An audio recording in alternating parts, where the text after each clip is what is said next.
Hey there, welcome to the Joyful Rebels podcast. We've got Claire and Donna here, and I want to talk about this summer. It's going to be a summer of confidence.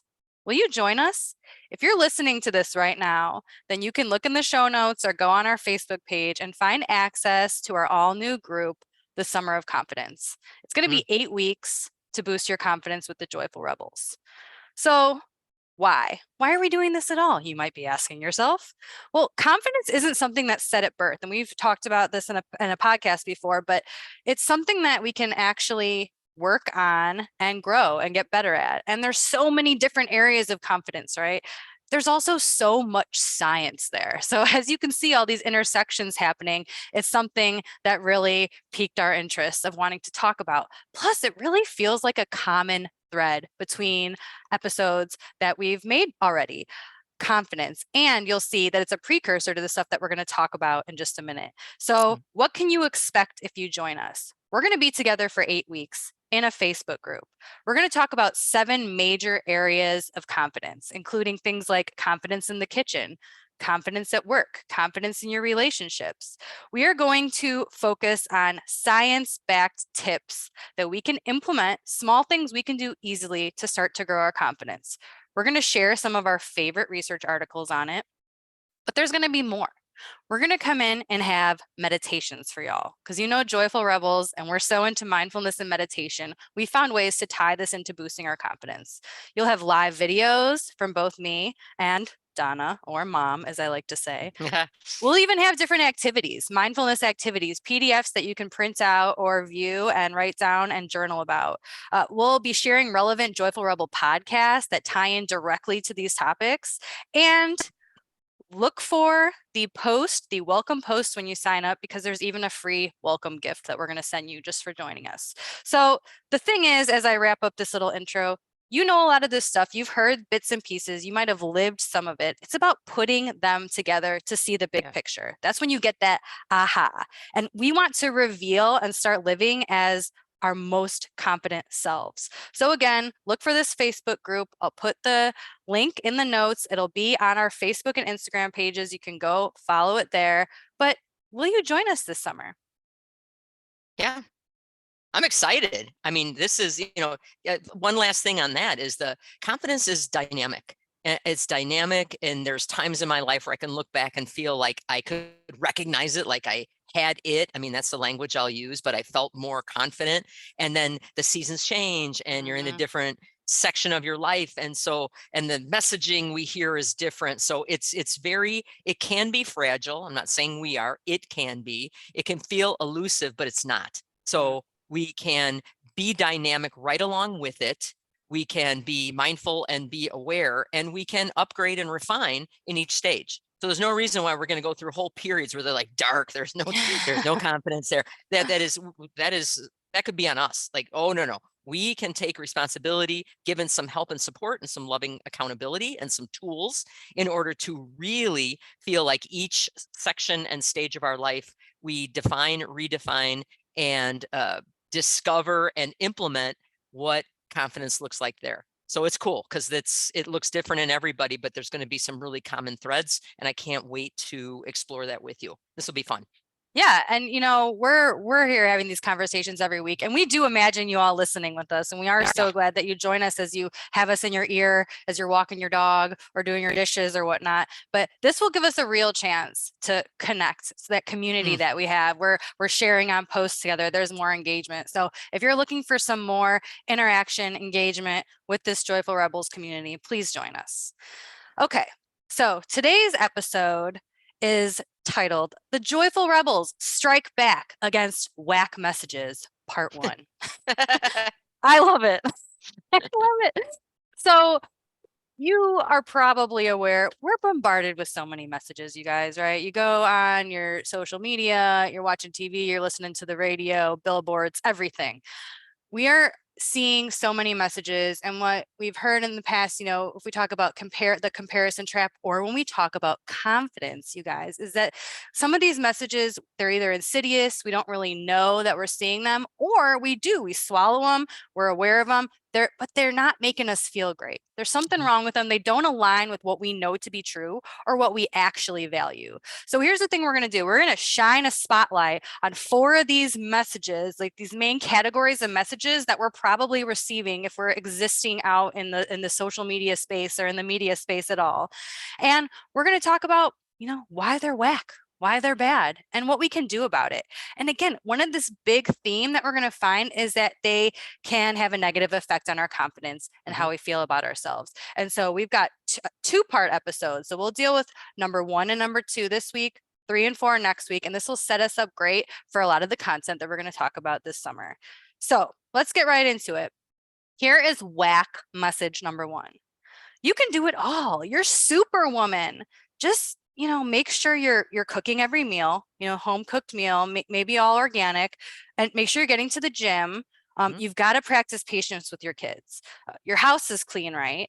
And you've researched the best type of detergents and dish soap to use. And you're great at communication in your relationship. And you're killing it at work, getting all that stuff done at work on deadlines. And you're finding time for introspection and finding your purpose in life, all while fitting in all the self-care. Either it's the bubble baths or the trips to Bali. So you're doing all that, right? And that's easy to How fit many that hours all. are in a day again? So maybe you've heard some version of this message before that, hey, we can be doing it all. Look at all the things we can do, all these aspects of our life. And I really do feel like, especially as women, this falls on us to be doing it all. So why is this bad? Well, right off the bat, it's impossible. Let's just throw it out there. If this is still a dream that you're chasing, it's unrealistic. And so when we're setting goals that are unrealistic, we're going to feel bad. We're going to feel inadequate. Confidence is going to go down. It's just not possible to be chasing all these things at the same time. And so if we're seeing all these different areas where we should just be totally kicking butt in all the time, we need to have our awareness light on. Okay, let's shift it back to me. What's important to me right now? So my suggestion of what you can do about this is to, first of all, call it out when you see it. Really? I'm supposed to be doing all these things? They're, like you said, Mom, literally not enough hours in the day. Then you're going to be realistic about it. You need to be aware of what your own values, core values are, and priorities are in this season, because it's okay to want all of the things that I just mentioned.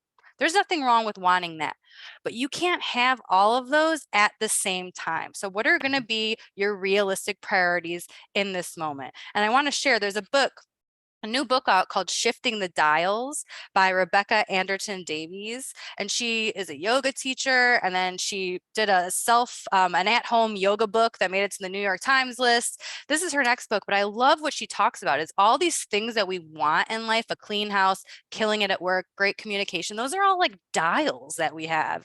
And the idea is, there are going to be seasons where we're turning up certain dials. Oh, I need to spend more time and energy focusing on this project at work.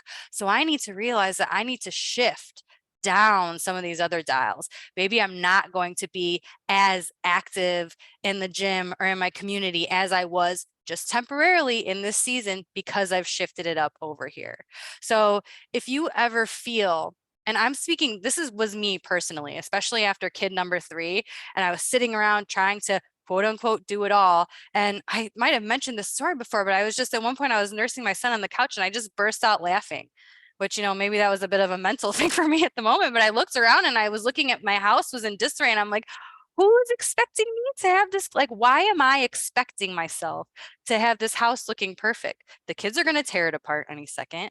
And I don't have any help, real, grown-up help. The kids might put away a few things. So why am I doing this to myself? Yes, I do see messaging that might suggest that I should have it all and my house should be beautiful as I'm raising this newborn too. And that's where I need to take some power back and say, oh, I see you, message. You are whack. That is not realistic. This is not a priority for me right now. I know what I want to prioritize on, and I'm going to turn down the voice telling me to do that. What do you think about that, Mom? Oh, what I heard was that you just owned it.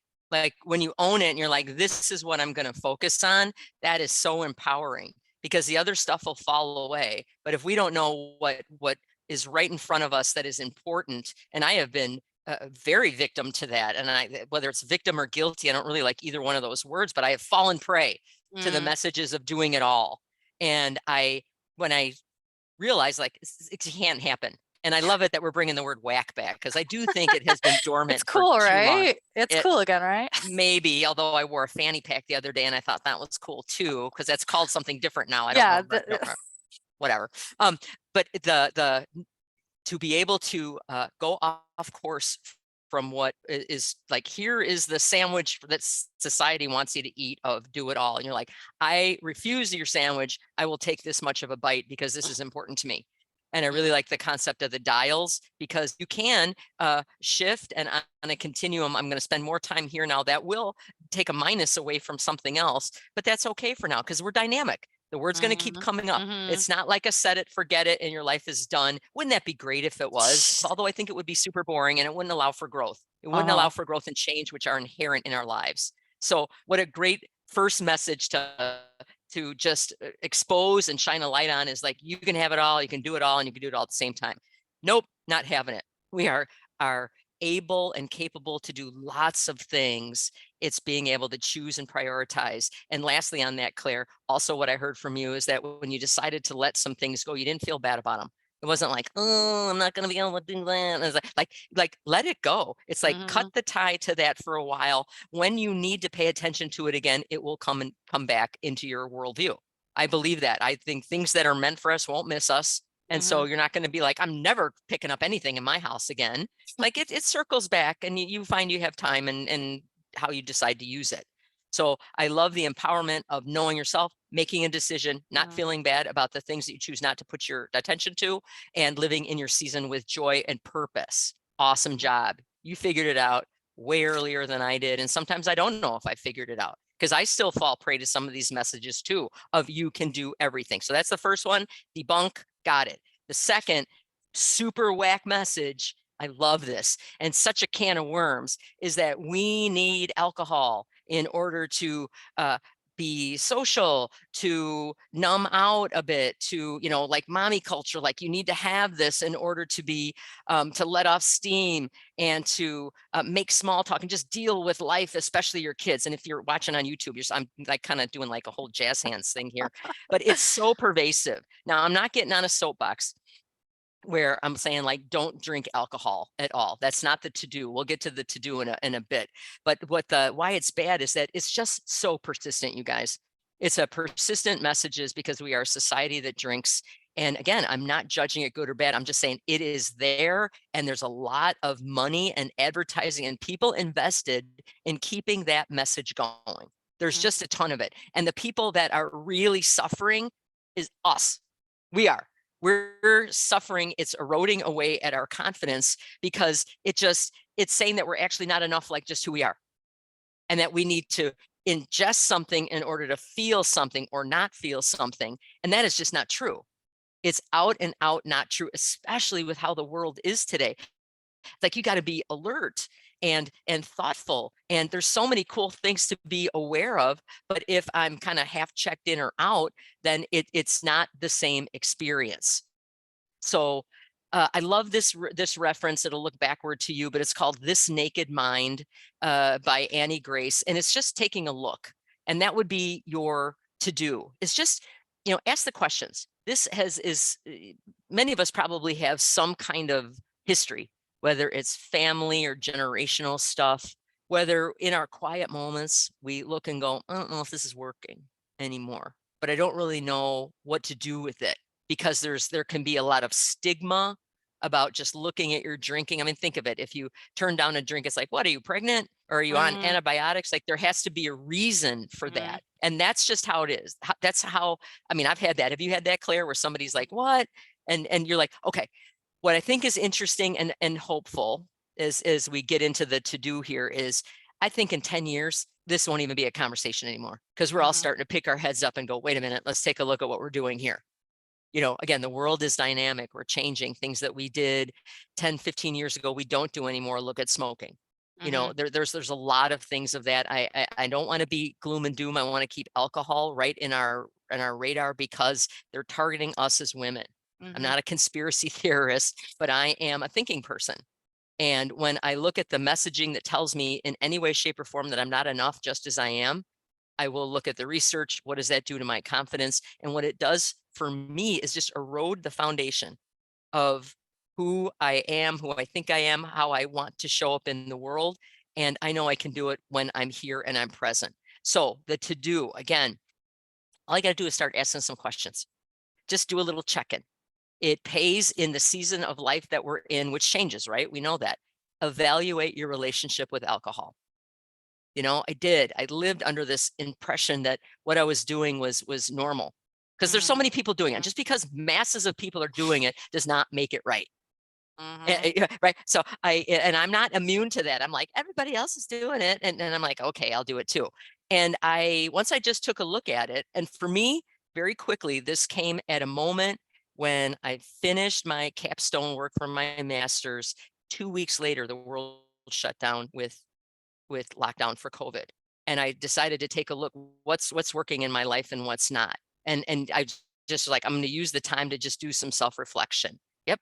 And where it came up, I didn't say, hey, how's my alcohol use? I looked at what was happening for me nutritionally. How's my diet? How am I eating? I was coming on, this 2.5 years of grad school, leaning into carbs for comfort, because working, doing schoolwork is hard and working. So I was just looking at it from that, and all of a sudden this other thing in the background emerged, this thing that was lurking in the background. And I went, oh, you're part of the nutritional stuff too. Are you adding to what I'm doing? Are you helping accelerate my goals? Or is this a stick in my spokes of progress? So the question isn't, am I a bad person? Am I weak? It's just take a look at it. But that's why we go back to the research on all this stuff, you guys. It takes a bit of the emotion out of it, because it's not an emotional thing. It doesn't have to be. We can look at it through a new doorway of critical thinking, and just I ask myself the question, is it working? And when I really looked at being like a joyful rebel, like happy about it, like how counterculture is that when you're like, I'm not going to do that anymore, or I'm just going to be conscious of what I'm doing. And that gets me closer to making decisions that are right for me. So I love the check-in. I continue to check in. I continue to take a look at it. I don't think everything's like evil or wrong. It's, does it work for me? And that allows me to get to know myself, so that I get a chance to question the things I'm doing and refine and upgrade. So that's a big one. And for some people, they're already just listening, going, okay. For some of us, that's a gut punch. Don't be afraid to just evaluate. You're just evaluating. That's just part of the process of just looking at it and seeing, like, is it working? Okay, so take that step and just take a look at your relationship and just see what you come up with. And that's an interesting thing to be able to journal about too, because you might find out some things that are surprising. What do you think about that, Claire? Is that a big one? I mean, does it seem big like in society, or is it just me? No, and I love how you brought up the joyful rebels, because I think, and we've had this conversation, but that's what it is the norm. It feels like, at least in the life that I've lived, is to have a glass of wine to celebrate something, to have a glass of wine because your kids are driving you nuts. I mean, it is so pervasive. You mentioned This Naked Mind. There's also Quit Like a Woman by Holly Whitaker, who points out how this messaging is directed at women. So like you said, Mom, it's not conspiracy theory. It's actual, there's money, there's lobbies behind this. And so just that awareness and checking in, how is it affecting me? Because for so long, I did no questioning. It was just, oh, this is normal. Everyone's doing it. Oh, I don't feel that good, sometimes the next day. Or for me, it was that anxiety, which is a real thing. Your actual neurotransmitters in your brain are affected, and having greater anxiety the day after drinking is a real thing down at the cellular level. And so I used to describe myself, I'm very anxious. I'm an anxious person with low confidence. I didn't always say that part, but I will say the biggest thing for me after questioning my relationship, not just putting it, in a box, or, it's normal and I don't want to deal with this. Because again, it does feel like a rebellious act when you start to question it, because people will, you're pregnant, like you said, or why aren't you? What's wrong? You have a problem? which is okay, people, come Right. on now. I will never question someone if they don't want to drink. But okay. But once I started questioning it, I stopped drinking now over a year ago. And that I think was the biggest correlation with why my confidence is so much higher. I'm not questioning myself anymore. I don't feel like I need something, like you said, Mom, something to make me feel or not feel a certain way. It feels like I'm waking up to like, this is really who I am.